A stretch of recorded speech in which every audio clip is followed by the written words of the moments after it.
this day, the 14th of January 2020. Irregular verbs. Be. Base form be. Past simple words were. Past participle been.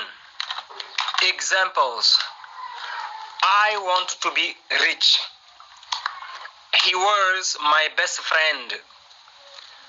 I was 14 in 2004.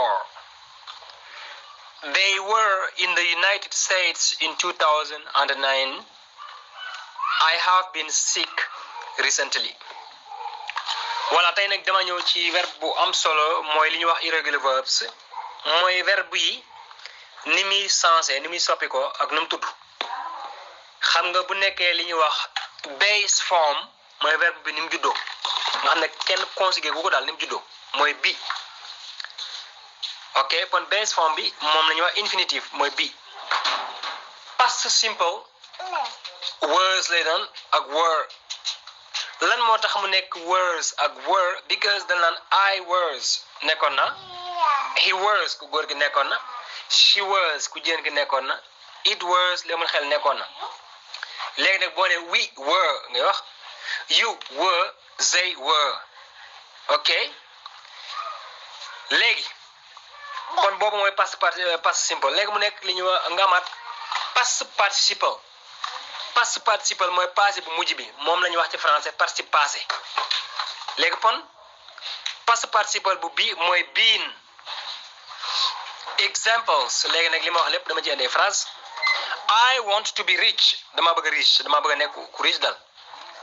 di nga verbe bi kenn cause gaw parce que tubi nga am kon verbe ni mu juddu woon rek nga ko bàyyi.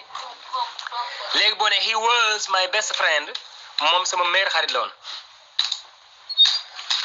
I was 14 in 2004 maa ngi amoon fukki at ak ñeent 2004 kon yow ba léegi kon mais simple passé la. ok they were in the United States in 2009 mooy ñoom ñu ngi nekkoon Amérique 2004 ba léegi passé simple moom nga utilisé. léegi nag nga ñëw fi ñu utilisé past participle been. I have been sick recently mooy dama malatoon bu yàggul.